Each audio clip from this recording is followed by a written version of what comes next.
दोस्तों, बिहार सरकार कृषि विभाग के द्वारा मशरूम उत्पादन योजना की शुरुआत की गई है। यह योजना 2024-25 के लिए जारी किया गया है। इस योजना की टर्म कंडीशन ये है कि 30 बाय 50 स्क्वायर फुट में आपको एक शेड बनाना होगा। जैसा कि पशु शेड, बकरी शेड के लिए विभाग द्वारा राशि दी जाती है, उसी प्रकार मशरूम उत्पादन के लिए झोपड़ी शेड बनाना होगा। झोपड़ी शेड बनाने के लिए विभाग के द्वारा अनुमानित राशि आंकी गई है, जो राशि है 1,79,500 रुपये। इतना राशि आप खर्च कर पहले शेड बनाएंगे, उसके बाद उसका 50% यानी कि 89,750 रुपये आपको विभाग के द्वारा सब्सिडी के रूप में प्रदान किया जाएगा। अगर दोस्तों विस्तार से जानकारी चाहिए तो चलते हैं सीधे स्क्रीन पर। अगर वीडियो अच्छा लग रहा है तो लाइक करें। दोस्तों, स्क्रीन पर आने के बाद क्रोम ब्राउज़र ओपन करेंगे। इसका लिंक हम डिस्क्रिप्शन बॉक्स में डाल दिए हैं, वहां से आप वेबसाइट ओपन कर सकते हैं। इसका वेबसाइट ओपन हो चुका है, उद्यान निदेशालय कृषि विभाग बिहार। अब नीचे हम स्क्रॉल करेंगे, यहाँ पे लिखा हुआ है मशरूम से संबंधित योजना। यहाँ आवेदन करें लिखा हुआ, इस पर हम क्लिक करेंगे। उसके बाद यहाँ पे लिखा हुआ है झोपड़ी में मशरूम उत्पादन योजना, यहाँ आवेदन करें है, इस पर हम क्लिक करेंगे। अब यहाँ पे वित्तीय वर्ष दिया हुआ है 2024 से 25। आवेदक का प्रकार, तो आवेदक का प्रकार में हम इंडिविजुअल कर देंगे, या फिर कंपनी आप खोलना चाहते हैं, एजेंसी आप लगाना चाहते हैं तो वो भी क्लिक कर सकते हैं। तो इंडिविजुअल पर हम क्लिक कर दिए। अब यहाँ पे कहता है किसान पंजीकरण संख्या, तो किसान पंजीकरण संख्या दोस्तों होना बहुत अनिवार्य है।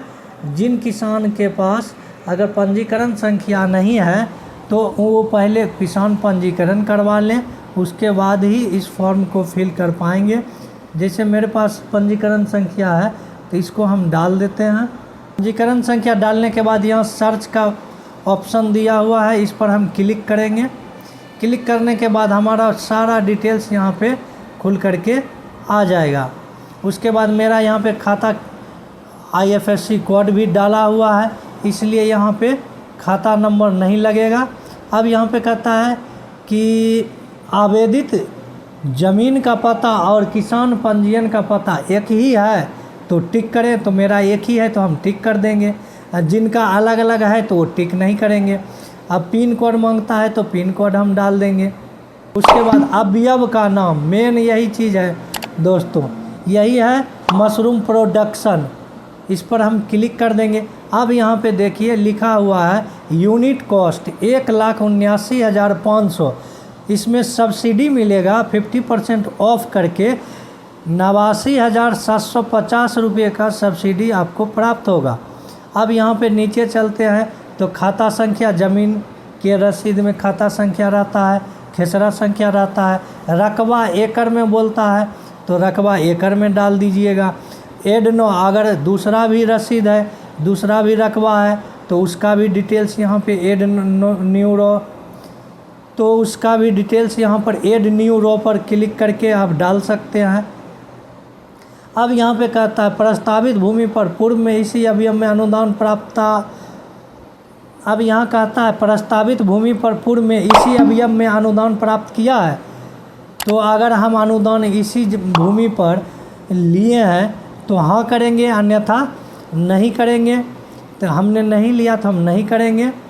फिर नीचे आते हैं तो यहाँ कहता है अनुदान संबंधित बैंक वित्तीय संस्थान का नाम, यहाँ पे क्लिक करेंगे, ये ऑप्शन नहीं खुलेगा क्योंकि रजिस्ट्रेशन में ही मेरा अकाउंट नंबर डाला हुआ है, इसलिए यह नहीं खुलेगा। उसके बाद यहाँ पे आगे चलते हैं अन्य स्रोत से अनुदान, अन्य स्रोत से कोई अनुदान लिए हैं तो डाल देंगे, अगर नहीं लिए हैं तो हम 0 लिख देंगे, 0 लिख दिए। उसके बाद प्रस्तावित व्यय रुपया में, प्रस्तावित व्यय मान लीजिए कि झोपड़ी शेड हम बनवाए हैं, उसमें हमारा लागत लगा है 2 लाख रुपया, तो हम 2 लाख रुपया यहाँ हम दर्शा देंगे। उसके बाद पूर्व में कोई अनुदान प्राप्त किया गया है, अगर किए हैं पूर्व में कोई अनुदान तो आप हाँ करेंगे, अन्यथा नहीं करेंगे तो हमने नहीं किया तो हम नहीं पर क्लिक करेंगे। अब आगे है विवरण दे पर नहीं खुलेगा तो इसको कुछ नहीं छेड़छाड़ करना।